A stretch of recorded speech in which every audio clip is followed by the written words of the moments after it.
Hello, കേൾക്കണുണ്ടോ എന്ന് test ചെയ്യാൻ വേണ്ടിയിട്ട് രാവിലെ നല്ല കിണ്ണനൊരു വീഡിയോ ഒക്കെ എടുത്ത് റെക്കോർഡൊക്കെ ചെയ്ത് അതിനിടയ്ക്ക് ചെറിയ പണിയൊക്കെ കിട്ടി. എന്നാലും അടിപൊളിയായിട്ട് ഒരു വീഡിയോ എടുത്തു.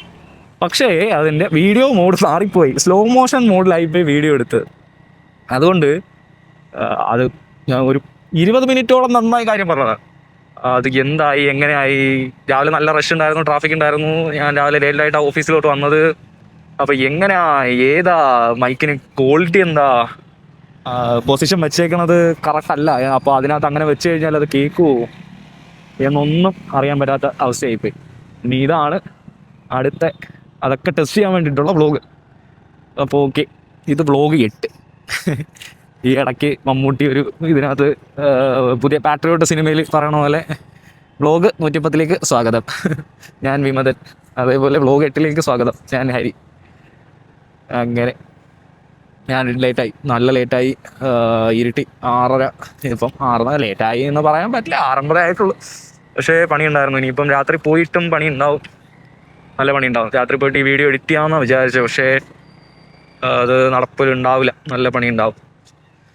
ഇടയ്ക്കിടയ്ക്ക് നല്ല പണി വരും. അതുകൊണ്ട് ഇന്ന് രാത്രി ഫുള്ള് അങ്ങനെ ബിസി ആയി പോകും. എനിക്കറിയില്ല, ഞാനിപ്പോഴും കൺസേൺഡ് ആണ്, ഇതിൻ്റെ വോയിസ് എങ്ങനെ ഉണ്ടാകും എന്നുള്ളതിൽ ഞാൻ നല്ല കൺസേൺഡ് ആണ്. പക്ഷെ ഇന്നലെ രാത്രിയും ഇത് ടെസ്റ്റ് ചെയ്യുമ്പോൾ നല്ല വോയിസ് ആയിരുന്നു. നോക്കാം, ഈ വീഡിയോ എന്തായാലും ടെസ്റ്റ് അടിച്ചിട്ട് നോക്കാം. ഇങ്ങനെ ഇനിയിപ്പോൾ ഇവിടെ നിന്ന് ഇരുട്ടി രാവിലെ എന്തൊക്കെ നടന്നു എന്ന് പറഞ്ഞു കഴിഞ്ഞാൽ വീഡിയോയുടെ സിമ്പിളൊക്കെ ഉണ്ട്, അതുകൊണ്ട് കറക്റ്റായിരിക്കും. രാവിലെ വരണ വഴിക്ക് വർത്താനമൊക്കെ പറഞ്ഞ് നല്ല ചില്ലായിട്ട് വന്നു. വരണ വഴിക്ക് അത് പഞ്ചറായിപ്പോയി, അടിപൊളി, നല്ല പഞ്ചറായിരുന്നു. ഇതൊരു ചെറിയൊരു വൺ വേ. എന്തിനാണ് ഇവർ ഇത് വൺ വേ ആക്കിയെന്ന് എനിക്കറിയില്ല. ഇന്നാൾക്കാർ ഇത് വൺ വേ അല്ലായിരുന്നു, ഈ ഇടയ്ക്കുമാർ ഇത് വൺ വേ ആക്കി. ഇത് പൊത്ത് ചാടി അപ്പുറത്ത് ആ മെയിൻ റോഡ് ട്രാഫിക് എല്ലാം കഴിഞ്ഞ് ചെല്ലാനായിട്ട് നല്ല അടിപൊളി ഒരു റോഡാണിത്. ഇതിനാണ് ഇവരിത് വൺ വേ ആക്കിയതെന്ന് അറിയില്ല. വലിയ തിരക്ക് ഇപ്പം വന്ന പോലെ ഒരു തിരക്ക് ഇടക്കിടക്ക് ഉണ്ടാവാറുണ്ടെങ്കിലും അത് വല്ലപ്പോഴാണ്. അത് ഈ സമയം ആയതുകൊണ്ടാണ് ആ തിരക്ക്, അല്ലെങ്കിൽ ഇവിടെ തിരക്കൊന്നുമില്ല. ഞാനിവിടെ ഒരു 6:30 ആ സമയത്ത് ഞാൻ വരുമ്പോൾ ഇവിടെ തിരക്ക് ഇത്രയും ഓപ്പോസിറ്റ് വണ്ടിയൊന്നും വരില്ല. അവിടെ എന്തോ ആർമിയുടെ എന്തോ പരിപാടിയാണെന്ന് തോന്നുന്നു, ആ പുള്ളി അങ്ങോട്ട് പോയെ.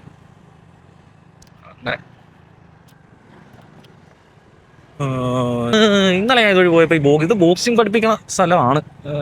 അവിടെ കയറി വില ചോദിക്കണം, വിലയോ എന്താ വില ചോദിക്കാൻ, കിലോയ്ക്ക് എത്രയെന്നോ. അവിടെ കയറിയിട്ട് ബോക്സിങ് പഠിക്കണമെന്നൊരാഗ്രഹമുണ്ട്. ചോദിക്കണം എത്ര രൂപയാണ്, മന്ത്ലി ആണോ, നല്ല റേറ്റ് ആയിരിക്കും, ബാംഗ്ലൂരല്ലേ, ഇത് പിഞ്ഞ റേറ്റ് ആയിരിക്കും. ആദ്യം അവർ പഠിപ്പിക്കുമെന്ന് ആലോചിക്കണം. ചെറിയൊരു ലാഗുണ്ട്. ഞാൻ ഇടക്കിടയ്ക്ക് നിങ്ങൾക്ക് അത് വീഡിയോ കാണാൻ മനസ്സിലായല്ലോ, ഞാൻ ഇടക്കിടയ്ക്ക് കട്ട് ചെയ്തിട്ട് ഇടക്കിടയ്ക്ക് ഞാൻ ഓഫ് ചെയ്യും. എന്നിട്ട് ഞാൻ ഇടക്കിടയ്ക്ക് കഴിയുമ്പോൾ ഞാൻ ഓണാക്കുമ്പോൾ ഇതിനകത്ത് മൈക്ക് കണക്ട് ആവാനായിട്ട്, ഇതാ ഞാൻ തെക്കോട്ട് നോക്കിയിരിക്കണേ, നേരെ നോക്കി, മൈക്ക് കണക്ട് ചെയ്യാനായിട്ടൊരു ലാഗ് ഉണ്ട്. ഇതായി ഉരുത്തി നമ്മൾ മെയിൻ റോഡ് കയറി, നല്ല ബ്ലോക്ക് ആയിരിക്കും. കുറച്ച് കഴിയുമ്പോൾ തന്നെ ബ്ലോക്ക് തന്നെ, അതുകൊണ്ട് ബ്ലോക്ക് കണ്ട ബ്ലോക്ക് കണ്ട. ഓ പറന്നു പോടാ, ഏതോ ഒരുത്തൻ ബേക്കിൽ കിടന്ന് ഫോൺ അടിക്കും. ആണോ ഫോൺ അടിച്ചു കഴിഞ്ഞാൽ ചിലരുടെയൊക്കെ വിചാരം ബേക്കിൽ കിടക്കണ, ഫ്രണ്ടിൽ കിടക്കണ വണ്ടികളൊക്കെ പറന്നു പോവും, അല്ലെങ്കിൽ മാഞ്ഞു പോവും, അല്ലെങ്കിൽ അവർക്കെന്തോ മായാജാലം ഉണ്ട്, അവരങ്ങ് പമ്മിക്കളയും എന്നൊക്കെയാണ്. അതിനൊക്കെ ഇത്രയോ വിചാരമുണ്ടെങ്കിൽ അതിനൊക്കെ പറന്നു കൂടെ. വണ്ടികൾ മുന്നോട്ട് പോയാലല്ലേ ബാക്കിയുള്ളവർക്ക് പോകാൻ പറ്റുള്ളൂ. ഈ ഫോൺ കൊണ്ട് എന്തൊരു മായാജാലം കാണിക്കാനാണ്. അതൊന്നും ആരോടും പറഞ്ഞിട്ട് കാര്യമില്ല, എത്ര പറഞ്ഞാലും ആൾക്കാർക്ക് അത് മനസ്സിലാവത്തില്ല. അതുകൊണ്ട് അങ്ങോട്ട് സഹിക്കുക. കറുപ്പല്ലാടോ, ഫർണിച്ചർ ഷോറൂമാണ്. ഞാൻ പറയണത് നിങ്ങൾക്ക് കേൾക്കുന്നുണ്ടോ ഗൈസ്? എനിക്കറിയില്ല. ഞാനെന്താ ഗൈസ് എന്ന് പറഞ്ഞാൽ, ഞാൻ പണ്ട് ഒരാൾ യൂട്യൂബിൽ നമുക്ക് ഒന്നും ചെയ്യാനില്ലാത്തപ്പോൾ നമ്മളെ പരിപാടി എന്താ, ബാക്കിയുള്ളവർക്ക് സജഷൻ കൊടുക്കലാണല്ലോ. അപ്പം പണ്ടൊരാൾ, എനിക്കൊന്നും അയാൾക്ക് വലിയ പരിപാടിയൊന്നും ഉള്ള ആളല്ല, പക്ഷെ ഇടയ്ക്കിടയ്ക്ക് അയാൾ വീഡിയോ ചെയ്യും, നല്ല വീഡിയോസാണ് ചെയ്തുകൊണ്ടിരുന്നത്. പണ്ടാണ്, എനിക്ക് തോന്നുന്നു കൊറോണയുടെ ഒക്കെ ആ സമയത്ത് കുറേ പേര് വ്ളോഗിങ്ങിലോട്ടൊക്കെ വന്നായിരുന്നല്ലോ. അപ്പോൾ ആ പുള്ളിയിൽ ഞാൻ റിപ്പീറ്റഡ് ആയിട്ട് ആ പുള്ളി ഗൈസ് എന്ന് പറയും. അപ്പോൾ ആ പുള്ളിയിൽ റിപ്പീറ്റഡ് ആയിട്ട് അത് കണ്ടപ്പോൾ ഞാൻ ആ പുള്ളിക്ക് ഒരു കമൻറ്റ് ഒരു വട്ടം ചെയ്തു, അത് ഒന്ന് കുറച്ചാൽ കൊള്ളാം. ആ പുള്ളി ഇപ്പോഴും പുള്ളി ഇടയ്ക്കിടയ്ക്ക് ഇടാറുണ്ട്. ആ പുള്ളി ഇപ്പോഴും അത് മാറ്റിയിട്ടൊന്നുമില്ല. ഇപ്പോഴും ആ റെപ്പിറ്റേഷൻ അതേപോലെയാണ്. ചിലർക്ക് ശീലിച്ചു കഴിഞ്ഞാൽ അത് പോകില്ല. പിന്നെ നമ്മൾ ഒരു യൂട്യൂബ് വ്ളോഗ് എന്ന് കേൾക്കുമ്പോൾ നമുക്ക് അവിടെ ഉള്ളിൽ മലയാളികളുടെ ഉള്ളിൽ പറഞ്ഞ ഒരു സാധനമാണല്ലോ ഗൈസ് ഈ സാധനമാണല്ലോ അത്. പണ്ട് മുതലേ കേട്ട് കേട്ട് കേട്ട് കേട്ട് എല്ലാവരും ഒരു ഇത് തുടങ്ങുമ്പോഴേ അങ്ങനെ പറയുള്ളൂ. അത് ഓട്ടോമാറ്റിക്കായിട്ട് പറഞ്ഞതായിരിക്കും. എന്തായാലും കൊള്ളാം. പിന്നെ അതെ, പിന്നെ നേരത്തെ കേട്ടോ ഇങ്ങനെ കുറേ ഉണ്ടല്ലോ ഈ ഇതൊക്കെ നമ്മുടെ നാട്ടിൽ ഇപ്പോഴാണ് പറഞ്ഞത്. ഇവിടേക്ക് എനിക്കൊന്ന് പണ്ട് പോലെ ഉള്ളതാണോ നമ്മുടെ നാട്ടിൽ ഇതൊക്കെ ഇപ്പോഴാണ് പറഞ്ഞത്. ഇവിടെ ആർക്കും കോൺക്രീറ്റ് ഇട്ട് കുഴയ്ക്കാനൊന്നും വയ്യ. ആൾക്കാർ ഇത് മേടിക്കുക, ഇതാഴ്ചയില്ല. ചെറിയ ചെറിയ ഞങ്ങളവിടെ വീടിൻ്റെ അവിടെ ചെറിയൊരു മുടുക്ക് വഴിയാണ്. ആ വഴിയിലൊക്കെ കൊണ്ടിട്ട് ഇതിട്ടിട്ട് പൈപ്പ് കണക്ഷനൊക്കെ കൊടുത്തിട്ട് അടിക്കണതാണ്. അയ്യോ, രാവിലെ വരാൻ നൈസാണ് അത്. പക്ഷേ ഞാൻ രാവിലെ അതുവഴിയല്ല വന്നത്. രാവിലെ ഞാൻ ഇതുവഴി തന്നെ വന്നത്. പക്ഷേ എന്തോ ഭാഗ്യം, രാവിലെ കുഴപ്പമില്ലാണ്ട് ഇങ്ങനെ പോയി. ആണോ? അല്ലല്ല, രാവിലെ ഞാൻ മുടുക്കി കൂടാ തന്നെ. ഇന്നലെയാണ് ഞാൻ ആ വഴി വരാൻ. ഇന്ന് ഞാൻ വീഡിയോ എടുത്ത ദിവസം. വീഡിയോ എടുത്ത കാര്യം ഒന്നും പറയണ്ട. ഇത് കിടന്ന് എഴുതത്തേ ഉള്ളൂ. നാളെ അടുത്ത വ്ളോഗായിട്ട് ഞാൻ വീണ്ടും വരും. ഓക്കെ, ഇപ്പോൾ കാണുമ്പോഴേക്കും വടക്കം. രാവിലെ പഞ്ചറായത് കോമഡിയായിരുന്നു. ഒരാഴ്ച മുന്നേ പഞ്ചറായിരുന്നു. പഞ്ചറെന്ന് പറയാൻ പറ്റില്ല, കാറ്റ് പോയായിരുന്നു. കാറ്റ് പോയപ്പം ഇത് ബൈക്കിലുള്ള ടയർ ട്യൂബ്ലെസ് ആണ് ഇട്ടേക്കണം. ഇപ്പം അത് ട്യൂബ്ലെസ് ടയർ അല്ല കമ്പനിയിൽ നിന്ന് തന്നത്, പക്ഷേ ട്യൂബ്ലെസ് ആണ് ഇട്ടേക്കണേ. ഇപ്പം രണ്ടാമത് ഒരു 8 മാസം മുന്നേ ഇട്ടതാണ്. അപ്പോൾ കുറച്ച് ദിവസം മുന്നേ അത് കഴിഞ്ഞ് ട്യൂബ്ലെസ് ടയർ ഇട്ടതിന് ശേഷം ആദ്യമായിട്ടാണ് ആ ബൈക്കിലുള്ള ടയർ കാറ്റ് തീർന്നു പോണത്. അപ്പോൾ ഞാനത് അവിടുത്തെ അടുത്തുള്ള പഞ്ചർ രാത്രിയായപ്പോൾ അവിടെ അടക്കണതിന് ഒരു 8-9 മണി ആ സമയമായിരുന്നു.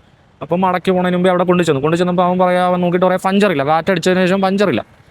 നോക്കിയിട്ട് പറയാം ഇത് ട്യൂബ് റിമ്മ്, അതിൻ്റെ റിമ്മ് കിടക്കണത് ട്യൂബ്ലെസ് സപ്പോർട്ട് ചെയ്യണ റിമ്മല്ല, അതുകൊണ്ട് ട്യൂബ് ഇടണമെന്ന്. അങ്ങനെ നേരെ അവൻ പറയണ കേട്ടിട്ട് ഓക്കെ, നമുക്കിത് അറിയില്ലല്ലോ, അവനല്ലേ ഇത് അറിയാൻ പറ്റണം, നമുക്ക് കയറി നേരെ ഇത് ട്യൂബ് ഇട്ടു. നേരെ ട്യൂബ് ഇട്ടിട്ട് ഇന്ന് ട്യൂബ് പഞ്ചറായെന്ന് പറഞ്ഞാൽ ആണിയൊന്നുമില്ലായിരുന്നു. ട്യൂബ് കീറിയിട്ട് പഞ്ചറായി. അയ്യോ, ട്യൂബിൻ്റെ കാര്യം പറഞ്ഞപ്പോഴാണ് ട്യൂബ് ഓഫീസിലിരിക്കുക എടുക്കാൻ പറഞ്ഞു. എന്ത് ചെയ്യാനാ, അത് മറന്നു. വൈകിട്ട് താമസിച്ചിറങ്ങുന്നു. നാളെ എടുക്കാം, ഓഫീസിലല്ലേ.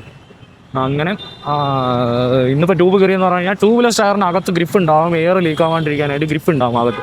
ആ ഗ്രിഫിൽ ഒരഞ്ഞിട്ടാണ് ട്യൂബ് കയറിയത്. എന്തായാലും നമ്മളെ ബേശ പറ്റിച്ച്. എന്നിട്ട് ആ പുള്ളി പറഞ്ഞു ഇത് ആരാ പറഞ്ഞത്. ആ പുള്ളി ചോദിക്കുക ഇത് ആരാ പറഞ്ഞത് ഇതിനകത്ത് ഇടാൻ പറ്റില്ല, ഇതിനകത്ത് ട്യൂബ് ഇടണമെന്ന് ആരാ പറഞ്ഞത് എന്ന് ആ പുള്ളി ചോദിക്കുക. ആ പുള്ളി ചെക്ക് ചെയ്ത് 2-3 വട്ടം വെള്ളമൊക്കെ ഒഴിച്ച് ചെക്ക് ചെയ്ത് അങ്ങനെ എൻ്റെ കുറേ പൈസ പോയി.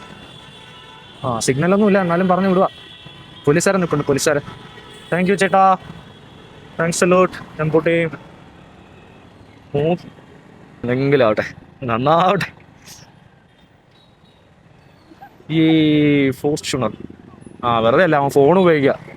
അതപ്പോൾ അവൻ പിടിക്കും. പിടിച്ചല്ലേ പറ്റുള്ളൂ. അവൻ ഫോൺ ഉപയോഗിക്കാൻ ശ്രദ്ധ റോഡിലല്ലേ, ശ്രദ്ധ ഫോണിലാണല്ലോ. അപ്പോൾ പിടിച്ചേ പറ്റുള്ളൂ. അല്ല, അത് ബുള്ളറ്റാണ് ഗൈസ്, ബുള്ളറ്റ്. നാട്ടിലെ വണ്ടി ആണല്ലോ. KL 08BS 8188. ഞാനതൊക്കെ പറഞ്ഞ അത് മാറ്റി വന്നേക്കും. അതൊന്നല്ല, വേറൊരു നാട്ടിലെ വണ്ടി. കുറേ നാട്ടിലെ വണ്ടി ഉണ്ടല്ലോ. ഈ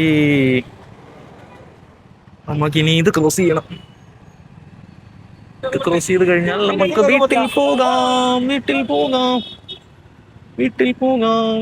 മിക്കവിടെ ആരെവിടെ.